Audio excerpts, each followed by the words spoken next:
Hola, buenos días. Mi nombre es Borja Fernández Gómez y vengo del Instituto Universitario de Materiales de la Universidad de Alicante.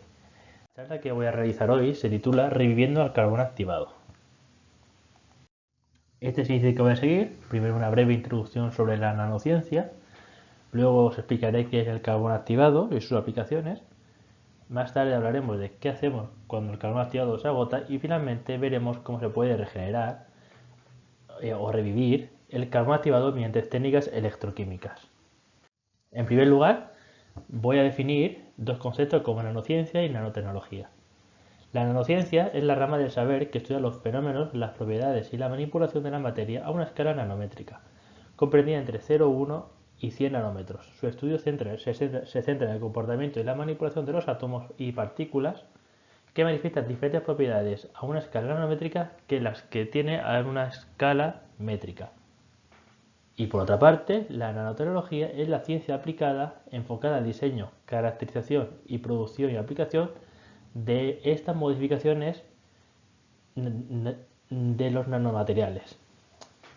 Vale, aquí podemos ver en el dibujo para que nos hagamos una idea de qué es un nanómetro, ¿vale? Aquí tenemos un bebé de, bueno, pone 1 metro, a lo mejor es un poco grande, pero bueno, tenemos una pelota de tenis que está aquí, 10 a la 8 nanómetros, en verdad son 10 centímetros, una hormiga, 1 centímetro, y a partir de aquí en el rango de 100 a 0,1 tenemos los virus con 50 nanómetros, proteínas, el ADN un poco menos que 1 nanómetro y la molécula de agua inferior al nanómetro. Por tanto, el nanómetro se define como la unidad de longitud del Sistema Internacional de Unidades, que equivale a una milmillonésima parte de un metro.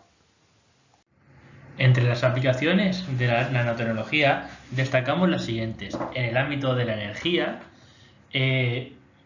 ayudando a la fabricación de nuevas pilas de combustible, por ejemplo el coche de hidrógeno, en electrónica mediante los nanochips y toda esa ciencia que hay detrás, en medicina y farmacia mediante la síntesis de nuevos fármacos que actúan sobre la diana que queramos, en medio ambiente para el control de calidad de aire, por ejemplo en ciudades, o mediante la fabricación de membranas, en el ámbito de la química con los nanomateriales o por ejemplo los reactivos, en el ámbito de ciencia de materiales, por ejemplo polímeros, materiales de carbón o cementos que mediante la nanotecnología se modifican para mejorar sus propiedades iniciales, el transporte mediante la industria de la aeronáutica y la aviación y alimentos mediante la síntesis o la modificación genética de los mismos, o ya no la modificación genética, sino procesos que mejoran las propiedades organolépticas de los alimentos. Vale, dentro de estos materiales destacamos el carbón activado, que es un material formado principalmente por átomos de carbono, fabricado mediante dos procesos, un proceso de carbonización a unos 400 grados y un proceso de activación a unos 800 grados. Este material inicial es una madera, una lignina, una turba, una hulla, antracita o cáscara de fruta.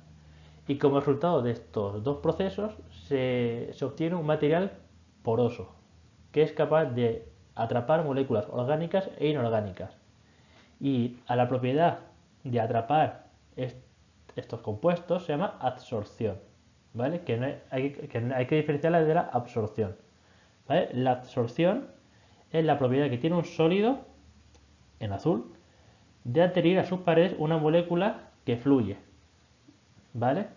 Al sólido se llama el absorbente, en este caso un carbono activado, y a los contaminantes se les llamará adsorbato, ¿vale?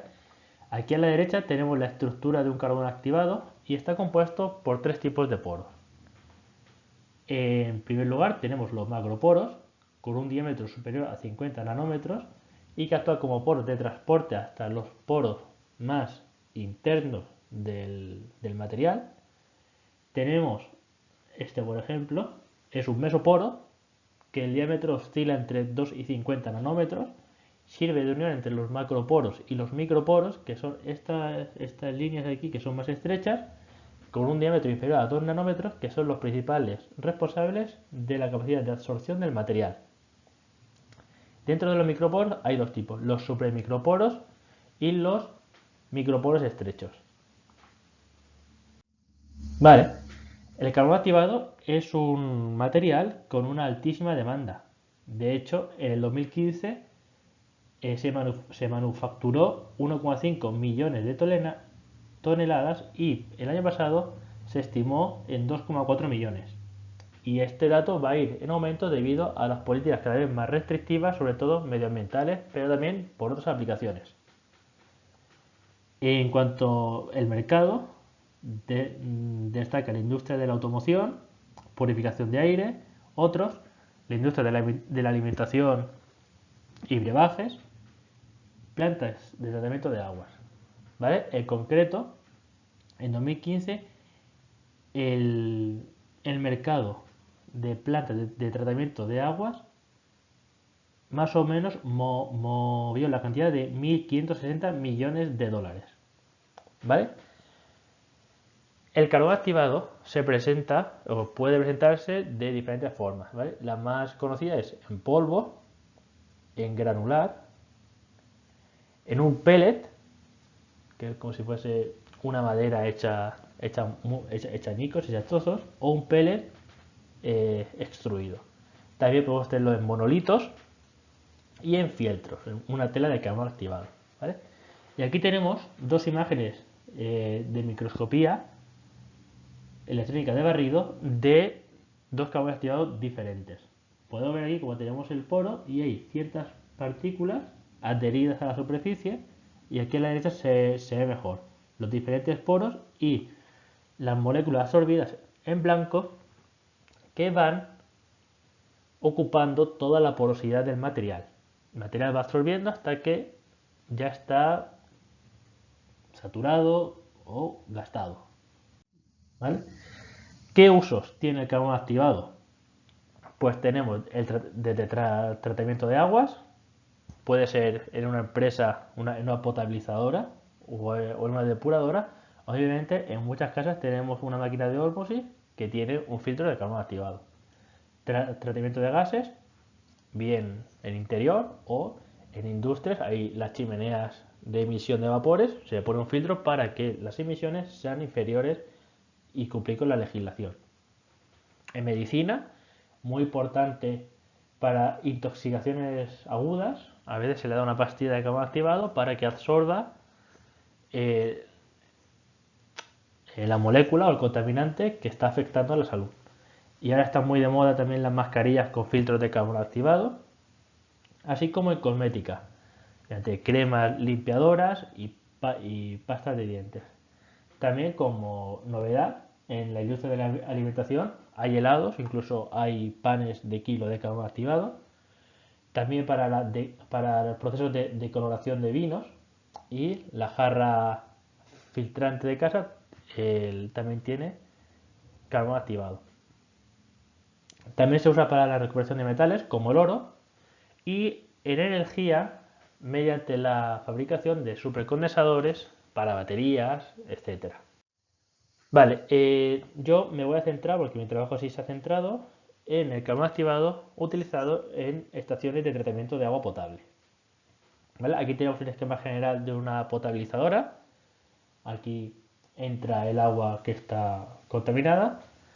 Primero se hace un tratamiento de barreras, se eliminan las hojas, plásticos que lleven del río, ¿vale?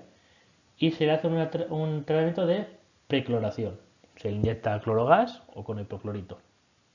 Y ya pasa aquí a un proceso de coagulación o floculación, que el objetivo es eliminar las partículas, los coloides y las sustancias que están disueltas en el agua mediante cambio de pH, temperatura y diferentes estabilizadores químicos. ¿Vale? Y luego ya pasamos a una etapa de sedimentación que lleva a una etapa final de filtración. Y esta suele ser filtración por gravedad y consta de un filtro de carbón activado, un filtro de arena y un filtro de grava para terminar de eliminar sobre todo contaminantes orgánicos que afecten al olor, color, sabor del agua, ¿vale? Por último, se tiene una etapa de postcloración y floración y ya se almacena el agua y se distribuye, ¿vale? Importante, que hemos activado aquí.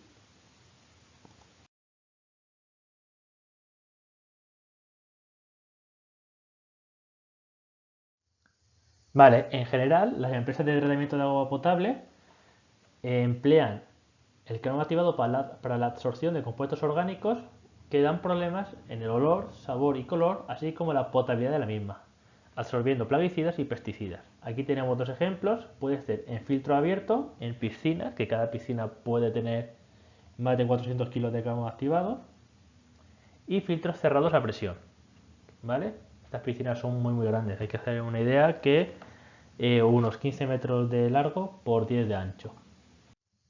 Vale, pero realmente el carbón activado, ¿qué filtra y qué no filtra?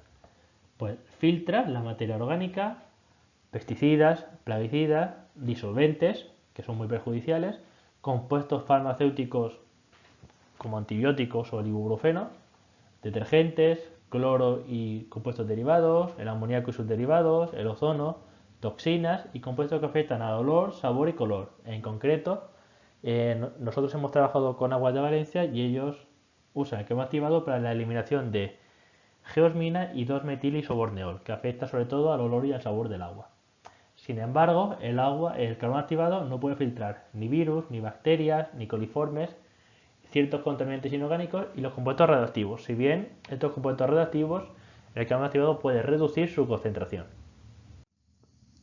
Vale, la absorción mediante carbón activado es una tecnología eficaz para la eliminación de contaminantes orgánicos e inorgánicos. De hecho, la Agencia Americana de Salud es el que más recomienda. Sin embargo, tiene un problema, que la capacidad de absorción con el tiempo va disminuyendo y este carbón tiene que ser sustituido y tratado como un residuo muy contaminante. Porque claro, tenemos el residuo del carbón activado más todo lo que ha ido absorbiendo con el paso de los años. La solución, pues encontrar una viabilidad a nivel industrial para volver a reutilizar este carbón activado mediante la reactivación o la regeneración de material. Pero esta regeneración tiene que eliminar los compuestos absorbidos, pero sin alterar las propiedades iniciales del carbón activado, es decir, no cambiar ni su estructura, ni su distribución de poros, ni perder material que sea metalmente positiva y que no tenga un impacto económico en la empresa, para que el proceso sea lo más sostenible posible. Vale, pues aquí tenemos los 4 grandes grupos de regeneración que hay. Una regeneración térmica, regeneración química, regeneración microbiológica y la regeneración a vacío. Actualmente la térmica es la que se usa siempre, que tiene una eficacia en torno al 80-90%. Sin embargo, tiene algunas desventajas. Un alto consumo de energía, ya que es durante 4 o 5 horas fabricar vapor de agua a alta temperatura y eso lleva un gasto energético muy alto. Modifica las propiedades texturales del carbón debido a procesos de gasificación del material y de hecho quema entre un 10 y un 20% del carbón activado que luego hay que reponer con nuevo. Libera gases contaminantes, al final esto es una combustión. Y además tiene un alto coste por transporte. Es decir, hay muy pocas plantas de regeneración térmica en Europa. De hecho, en España había una, pero ya la cerraron. Y, por ejemplo, estos de Agua de Valencia la mandan a Italia o Francia o Bélgica. Por tanto, esto es una desventaja porque si tenemos 45 toneladas de carbón activado que regenerar cada 3 años, pues son muchos camiones, eso es mucha contaminación y es mucho gasto de combustible, etcétera. Sin embargo, nosotros proponemos, bueno, y otros investigadores, hemos concluido que la alternativa más prometedora es la regeneración electroquímica, que combina una corriente eléctrica con procesos de reacción-degradación en el material. Las ventajas que tiene una alta eficacia, supera el 95%, tiene menos costes económicos, ya que se puede aplicar en la planta de aguas, en una nave que tenga, se planta un reactor y puede regenerar, menos emisiones de CO2, porque solamente es el enchufe para que vaya la corriente, tiene menos pérdida de material porque no se quema el carbón, se puede aplicar in situ como he comentado, es posible aplicarlo a otros materiales absorbentes como zeolitas y además es una tecnología más sostenible y amigable con el medio ambiente. Sin embargo, presenta un inconveniente, que solamente está desarrollado a nivel de laboratorio. Por tanto, la viabilidad de este método dependerá de su investigación y su desarrollo a nivel de planta piloto o industrial. Y por ello,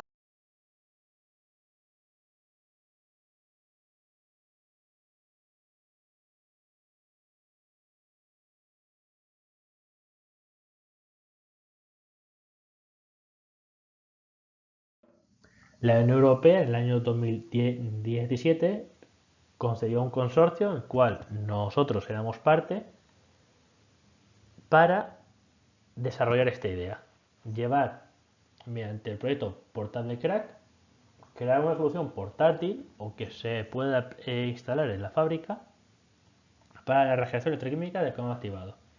El consorcio estaba formado por diferentes empresas públicas y privadas de 3 países, el coordinador, luego Envirogen, que está en España, llevó a cabo la regeneración electroquímica a gran escala, grado cero de Italia fue un proveedor de materiales de electrodo, Aguas de Valencia fue el suministrador de carbón activado, Agripro de Portugal, que se encargaba de la validación técnica del tratamiento, nosotros, que nos encargamos de la regeneración electroquímica hasta 15 kilos, de una escala laboratorio a planta piloto, y al final la Universidad de Vigo se hacía responsable de los residuos del electrolito.